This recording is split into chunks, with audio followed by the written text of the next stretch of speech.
Então, vamos lá. Boa tarde, é um prazer estar aqui nessa universidade, que ingressei em 2021 e agora estou sentando em uma cadeira, né, pela primeira vez.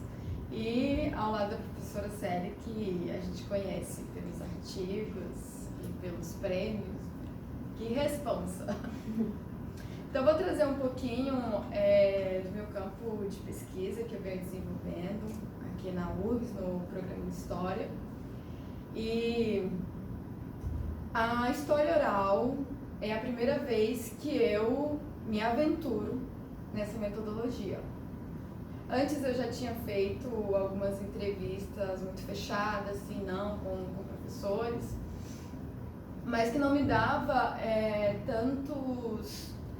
tantas temáticas para pensar algumas questões, né, na pesquisa. E eu trabalho com 4 mulheres lá de Santa Maria, né, aqui no interior do Rio Grande do Sul, apesar de ser do Pará. Eu resido aqui no Rio Grande do Sul já tem uns 2, 3 anos. E quando eu cheguei aqui, eu tive uma curiosidade, né? Na verdade, a minha grande preocupação era o frio. Primeiro, o frio, chegar aqui no Rio Grande do Sul, cheguei no inverno rigoroso, em 2019. E aí, depois eu fiquei preocupada o seguinte: e as pessoas negras que serão meus amigos? Porque a gente tem uma ideia de que o Rio Grande do Sul, ele é branco, que é um Rio Grande do Sul só de Gramado. Gramado, a cidade mais importante do estado. Então, a minha preocupação muito foi essa, de chegar aqui. Lá é branca mesmo. Né, de chegar aqui e qual o meu ciclo de amizade, né, e tudo. E quando eu cheguei, eu me hospedei numa casa de um rapaz gaúcho, de Roca Salles, um rapaz negro, de um black muito bonito. E aí eu disse: mas tu é do Rio Grande do Sul? Ele falou: sim, sou daqui. E aí eu falei: aí ele falou: aqui tem muitos negros. Aqui tem muitos negros, você vai encontrar muita gente negra aí. E de fato, né, a gente vê várias conquistas que, a nível nacional de educação, Oliveira Silveira, Luísa Barros, saindo do Rio Grande do Sul. Então, tem muitas conquistas que nós temos hoje na legislação e que foram articulações a partir de pessoas negras aqui do Rio Grande do Sul. E aí eu sou professora, pedagoga. Eu queria entender como é ser uma professora negra no Rio Grande do Sul. Como era ser isso? Eu cheguei, logo depois veio a pandemia, né, 2020, e eu fui em um brechó. E aí, quando eu cheguei lá, várias pessoas chegavam e perguntavam: quanto que é isso, quanto que é isso? E aí eu achei estranho, mas eu não sou funcionária daqui, né? Tipo, não estou acostumada com isso. E aí eu fui percebendo que nos lugares sempre olhavam para mim como uma pessoa que trabalhava ali, que não é nenhum problema, nenhum demérito, né? Mas eu não estava acostumada com isso. Então eu pensei: será que todas as pessoas negras passam por isso aqui? E aí eu comecei a ir em busca de mulheres negras. E foi muito fácil acessar essas mulheres. Foi muito fácil mesmo, porque a rede negra aqui, elas estão muito conectadas, elas estão muito próximas. Então, eu fui procurar os dados de Santa Maria. Quando eu fui procurar os dados de Santa Maria, da rede municipal apenas, eu encontrei 1.530 e poucas professoras. E aí eu resolvi fazer um recorte de gênero e de raça. Quando eu fiz o recorte de raça, eu encontrei 8 mulheres negras na cidade de Santa Maria. E aí eu teve algumas curiosidades, movida por algumas inquietações, eu comecei a escrever um projeto. Porque como que uma cidade que foi a primeira universidade, né, a ser federal, a federalizar uma universidade no interior, só tinha aquela quantidade de professoras na rede pública? Quando eu fazia esse recorte para a rede federal, eu não tinha nenhuma mulher. Então, quando eu ia para a rede tecnológica, que na universidade tem, eu não tinha nenhuma mulher. Então, só tinha essas mulheres na rede municipal e na rede estadual. E aí eu fui atrás dessas mulheres. E aí encontrei, e aí elas... falei da minha ideia de primeiro conversar com elas, conhecê-las e participar um pouco do cotidiano delas na educação, sem antes de convidá-las para participar da pesquisa. Então, e resolvi pensar essas mulheres, essas trajetórias de vida no campo do pós-abolição. Pensando esse pós-abolição no Rio Grande do Sul, que suprime a identidade negra, né, que tem um apagamento, e pensando também nessas mulheres, nas mulheres na historiografia. Então, quando eu fui atrás das mulheres na historiografia, a gente tinha ali uns estudos de escravidão, escravas, mas depois, no pós-abolição, essas mulheres sumiam. Falavam-se de homens, né? Falavam da Frente Negra brasileira, falavam de algumas articulações de homens e as mulheres estavam desaparecidas. E quando eu colocava para o Rio Grande do Sul, aí é que não tinha mesmo. Então, e isso é um grande desafio no trabalho, de localizar essas mulheres no pós-abolição.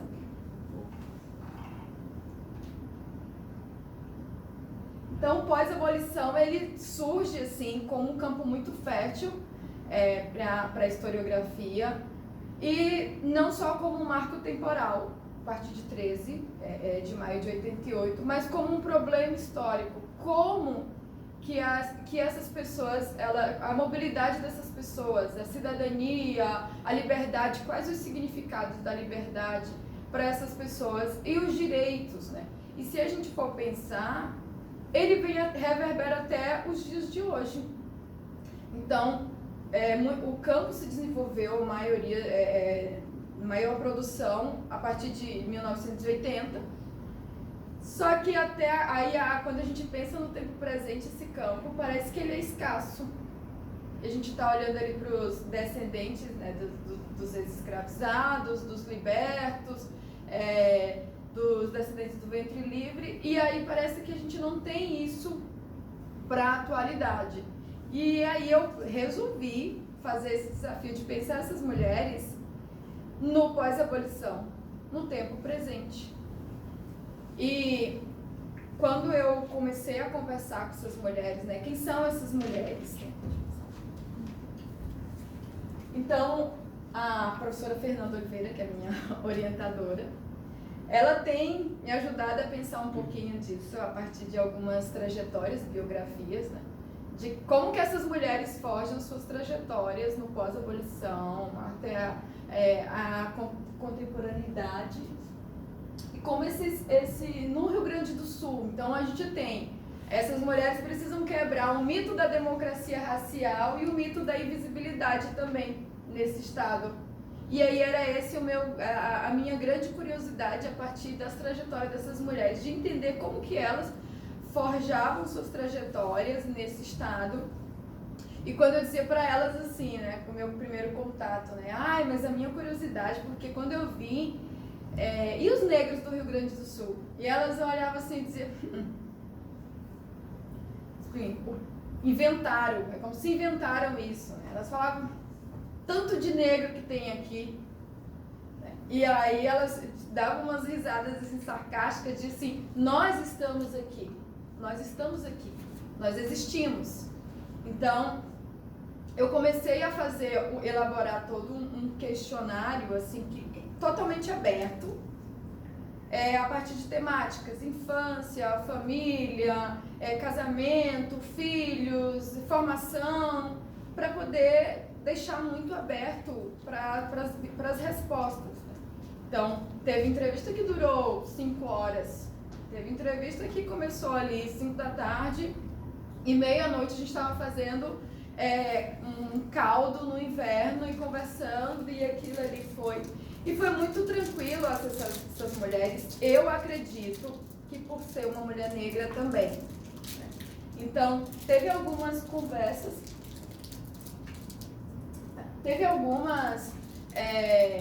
conversas assim, no primeiro momento, né, que elas diziam, ai, que bom que é uma pessoa negra que está vindo aqui. Os brancos vêm aí e me chamam de objeto. Me chamam de objeto.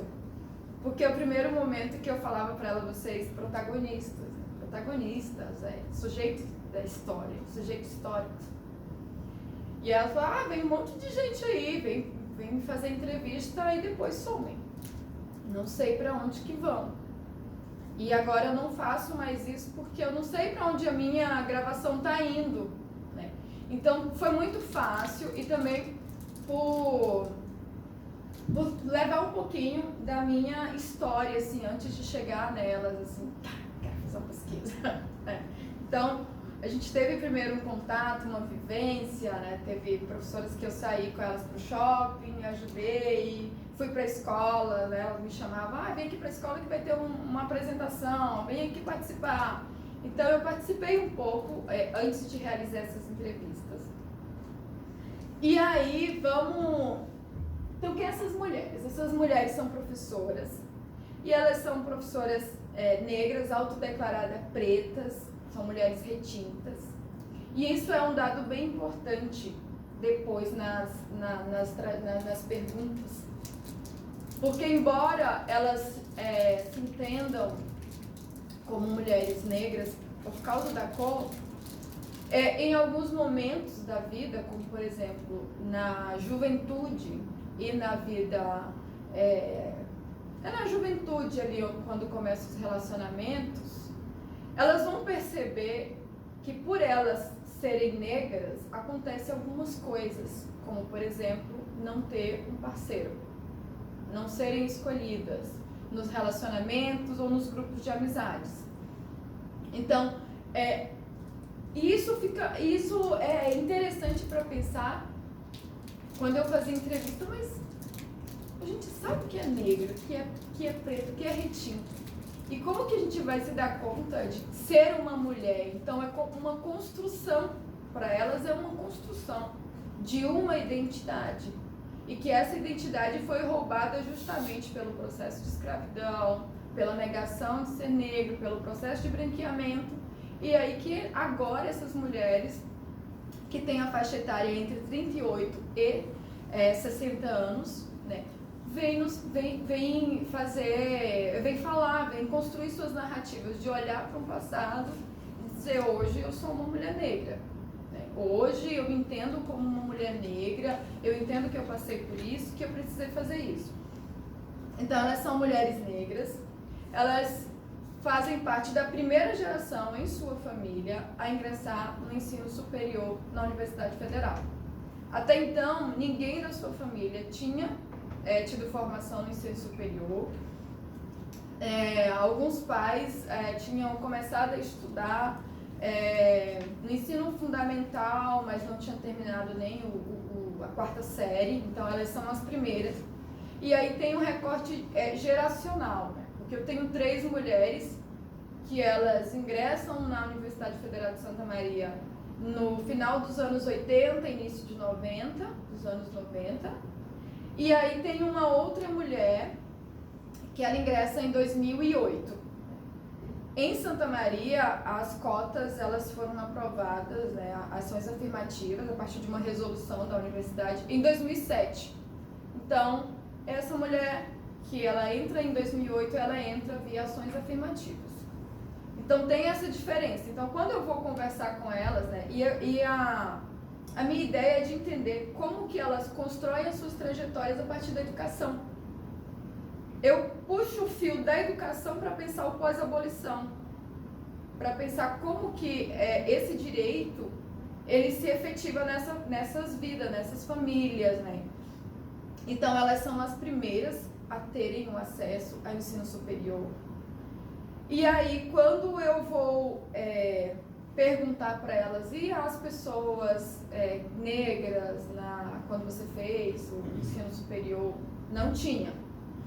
Era a única, ou tinha 2 ali, e já nessa de 2008 já tem mais pessoas. Então a gente já percebe uma mudança, né? A mudança de legislação, mas a mudança também dessa transição do século XX para o século XXI. E e também articulações do movimento negro que efetiva na vida dessas mulheres, né, outras mudanças. Então, essa relação, coloquei essa relação sujeito e a pesquisadora e sujeito, ela foi muito importante para a gente criar um vínculo. Que no primeiro momento, a minha primeira ideia era de fazer com mulheres negras lá do meu estado que eu conhecia. E aí eu disse, não vou fazer porque a gente vai ter muita proximidade, vai ser muito, eu vou saber de coisas além, e que agora aconteceu a mesma coisa. Então, tem algumas falas que eu suprimi, não trouxe, mas daqui não vou colocar no meu trabalho, porque elas são narrativas muito íntimas, mas que são muito importantes e que elas me passaram assim, sem ter um vínculo de amizade, sem conhecer, e que quando elas foram falando, eu fiquei pensando, mas há uma segurança, né? E essa segurança, eu penso que é por ser uma pesquisadora negra, por ser uma mulher negra e que tem a facilidade de acessar essas mulheres. Então, eu vou falar um pouquinho de de como essas narrativas tiveram uma relação de afeto, né, na entrevista mais adiante. E a história oral. Então, quando eu comecei eu pensei assim, a gente começa a fazer as entrevistas, tenho acesso a essas mulheres, depois vou pedindo algumas outras fontes para elas. Pensei assim, articulei, vou pedir algumas outras fontes. Na primeira entrevista, a professora Carol, ela disse, olha, se tu me pedir uma foto, eu não tenho. Nós éramos pobres. Não tenho. Não tenho. É só as memórias. Minha avó contava, minha mãe contava, é só isso. Então, eu tenho hoje no Facebook, mas eu não tinha nada. E se eu te falar que eu achei a coisa mais linda, uma foto de uma amiga que teve da minha mãe, e a minha mãe com black. Eu encontrei esses dias. Então, ela falou assim, a minha mãe, ela tinha black. Tinha o cabelo black. E a gente não sabia. Minha mãe nem lembrava desse cabelo. Então, quando elas me falaram isso, eu falei, é a fonte oral, é a história oral que eu preciso privilegiar. Preciso ter essa responsabilidade de olhar para a oralidade dessas mulheres e perceber como um tesouro, como algo importante que elas têm para construir as narrativas, para construir essas vidas delas. Então, a história oral é a minha principal fonte. Tem outras fontes, assim, fotos das outras, mas eu fiquei pensando, até que ponto é bom eu privilegiar a foto de uma e de outras não. Então, assim, são perguntas que a gente vai falando na orientação, mas que depois essas mulheres vão ver esse trabalho mas não tinha. Né? Então, a fonte oral é um dos principais, da minha principal produção de fonte. E a abordagem interseccional. Então, a abordagem interseccional eu utilizo para fazer essas perguntas. Né? Ao mesmo tempo que ela é um recurso teórico, porque eu utilizo de uma escrita de mulheres negras para falar dessas escrevivências dessas mulheres. Então, a abordagem interseccional, ela, ao mesmo tempo que ela aparece nas perguntas, ela também aparece nas escritas das mulheres e elas também aparecem nas respostas dessas mulheres. E detalhe, eu não expliquei para elas nada da interseccionalidade. Eu queria, ao longo das respostas, identificar isso. Porque o próprio título do meu trabalho é Trajetória de Mulheres, de Professoras Negras, a partir de uma abordagem interseccional. Eu expliquei para elas as trajetórias de vida, mas eu não falei da abordagem interseccional, porque eu queria que isso aparecesse de forma espontânea. E isso isso vai aparecendo nas respostas. Porque aí eu consigo fazer um cruzamento com a teoria, com a metodologia e com as respostas dessas mulheres para construir uma trajetória a partir de escrevivências, né? Que é o que Conceição Evaristo nos ajuda a pensar. E aí eu vou passar aqui para um último momento, que foi do que aconteceu, né, nas entrevistas. Então a gente tem memórias sensíveis, silêncios e os sentidos, né? O silêncio dela também dizia muita coisa, a pausa, o choro também foi... a primeira interlocutora, ela estava grávida de 6 meses. Eu fui para casa dela, nós ficamos uma tarde inteira conversando e tudo. E aí nós começamos a conversar, e quando chegou numa pergunta, num bloco, que era como era para ela ser uma mulher negra, como que foi a construção de se reconhecer enquanto uma mulher negra, veio alguns elementos. Essa mulher entrou na universidade com 24 anos e ela tinha me dito que nunca na vida dela tinha soltado o cabelo. Com 24 anos. Ela entrou, ela tem um cabelo cacheado e ela é a mesma do Black, né, a mãe que tem o Black, e ela falou: a minha mãe sempre puxava o nosso cabelo, fazia trança muito apertada. Então, com aquela ideia branca, porque a minha mãe sempre tentou alisar. Essa mulher, ela saiu de casa aos 14 anos, tornou-se empregada aos 15, empregada doméstica aos 15, e ficou durante 8 anos na casa, trabalhando numa casa de uma senhora.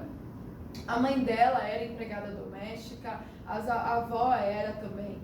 E aí ela, no momento da entrevista, ela disse: olha, eu tenho certeza que eu era uma boa empregada doméstica, porque eu fiquei 8 anos trabalhando. E ela entrou na universidade aos 24 anos. Aos 24 anos é que ela soltou o cabelo pela primeira vez. E aí, ela tem 38 anos, quando nós estávamos fazendo a entrevista. Ela disse: agora não tem um dia, só prendo o meu cabelo quando eu estou com calor. Mas o cabelo dela é que trouxe a identidade negra dela.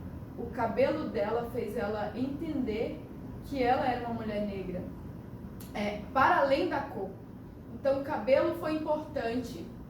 E ela começou a chorar em vários momentos, né? No momento de passar fome, no momento do cabelo, de nunca ter usado o cabelo solto antes, de nunca ter se amado enquanto uma mulher. E ela começa a chorar. E como ela estava grávida, eu pensei, talvez a sensibilidade de estar grávida, né, faça com que essas memórias elas possam ser sensíveis, né, esse retorno. Então a gente parou, eu perguntei se ela queria continuar. E ela disse: não quero. Eu quero continuar, não vou parar. E em vários momentos. E tem um momento que ela diz assim: olha, se tu não me perguntasse isso, eu nunca ia parar para ver que era racismo. Então, tem uma ressignificação de algumas memórias para hoje, do que ela vivenciou na infância, ali na adolescência, e que agora essa mulher ela está fazendo doutorado, né, na universidade, e que agora ela percebe que aquilo que ela vivenciou foi racismo. E que antes ela dizia, me falava: para com essa bobagem, não dá bola para as memórias de racismo que ela vivenciava. Então, tem as memórias sensíveis da maternidade, tem uma das entrevistadas, uma das mulheres, ela não casou e ela não teve filho. E ela disse que esse era o grande sonho da vida dela, era ser mãe, e ela não pôde realizar. Então, quando ela fala isso, ela começa a chorar. E aí eu paro a entrevista, falo para ela que tudo bem, abraço, seguro na mão, fica tranquila, pode chorar mesmo. E ela tem 50 anos. E aí ela fala: e agora eu sei que não vou realizar mesmo, né? Então, a maternidade é muito sensível. Para as outras mulheres, a maternidade é uma grande realização. E aí a gente vai ver, né? Tem o choro diz muito. Algumas falavam, mas era muito difícil. Parava, chorava. E não conseguia expressar. Outras diziam, tinha uns olhares, né? Tu me entende? Entende? E aí eu dizia, sim, eu te entendo. Porque havia uma segurança em falar. Então, elas falavam, tu me entende, né? Tu sabe? Então, algumas palavras, elas não eram ditas, mas a pergunta, a indagação de, eu sei que tu me entende, tu passa por isso, me fazia entender que havia uma opressão de gênero, uma opressão de raça, e que fazia com que aquelas mulheres não conseguissem externalizar, né, em palavras, mas conseguiam externalizar a partir do choro. Pode passar. Então, algumas frases antes da gente começar a entrevista. A minha vida não tem nada de importante. Outra mulher disse, que bom que agora podemos falar e ser ouvida. E a outra falou, agora a universidade está mudando. Antigamente o negro era só retratado como escravo. Então, são algumas falas antes da gente começar a entrevista ou na apresentação do trabalho. Aqui eu trouxe um trecho de uma entrevista, né? Eu trouxe somente o trecho sobre ser mulher negra, para a gente pensar isso hoje, que foi fundamental. E aí uma professora disse, eu acho que foi a resistência. Foi muito, e aí dá aquelas pausas, né? Tem muitas coisas assim que foram marcantes, né? Por questão racial. Se eu não fosse resistente, eu acho que não ficaria, né? Aguentando tudo que eu aguentei. Eu acho. Choro, pausa, e aí ela volta e diz, eu sou muito chorona. Então ela me diz a questão racial e ela me fala da resistência. Então a gente quebra com aquele discurso de que a população negra, as mulheres negras, não são resistentes, estão postas à questão social. Né? Então, e aí em outros momentos ela vai me dizer, olha, eu fiz isso, eu fui fazendo isso, eu fui estudando. Essa é a professora que não teve filhos. E aí ela vai, ao longo da narrativa, ela diz, eu fui estudando, para me verem como uma mulher profissional e não uma mulher sem filhos. Então, vou passar. E aqui foi outra professora. Eu perguntei como você enxerga a sua trajetória de vida como mulher negra. E aí ela disse, eu não sei. Assim, eu acho que não foi muito... Parece que para mim não foi tão difícil. Porque eu tinha muito daquilo que a minha avó, minha mãe e minhas tias passaram. Para mim, o que elas passaram foi muito mais difícil do que eu passei, entendeu? Então, para mim parece que foi mais fácil. Chego a me emocionar. E aí ela chora, tem uma pausa na entrevista, e aí ela volta. Para mim foi muito mais fácil dobrar o sistema do que a minha avó, do que as minhas tias, entendeu? Mas, como é que eu vou te dizer? Eu não sei assim. Mesmo assim, tudo é difícil, sabe? E eu entrei grávida, então eu era pobre, preta, periférica e grávida. Eu era tudo para dar errado, entendeu? Essa é uma narrativa que ela fala de como ela entrou na universidade. Então, entrar na universidade, ela dobrou um sistema que a avó, que as tias, né, que a mãe não tinha conseguido. E que para ela foi muito mais fácil. E aí, para ela muito mais fácil. Pobre, preta, periférica, grávida, isso tudo são marcadores sociais de opressão e que nos mostra a interseccionalidade na fala dessa mulher. E aí outra pergunta sobre ser mulher negra mesmo, né? Essa a professora Bia, ela disse, no curso de educação especial, em 1998, 96 que ela fez, ela ingressou, e aí essa mulher, ela foi adotada por uma família branca. Uma família branca. Ela foi adotada aos 3 anos por uma família branca, uma mulher, a mãe e a avó.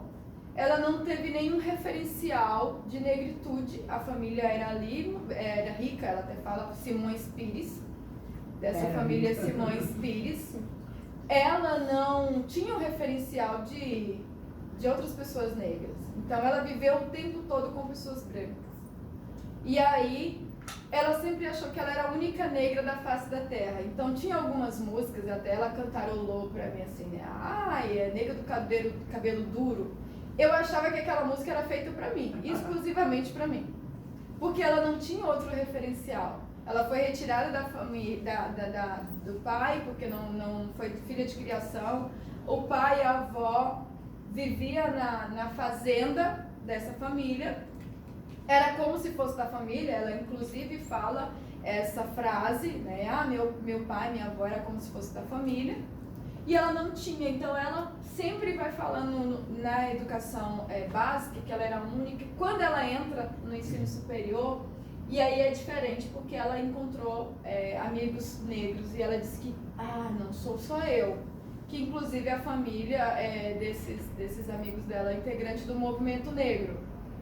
E aí ela fala em outro momento que a potência dela como mulher negra veio com o nascimento da filha. Porque aí ela diz, agora eu não sou mais aquela criancinha super protegida. Agora eu tenho alguém que eu preciso proteger dessa sociedade tão desigual. E aí ela começou a trazer outros referenciais para a filha dela. A potência dela enquanto mulher negra era para proteger a filha dela de tudo que ela não teve. Bom, estou finalizando. Pode.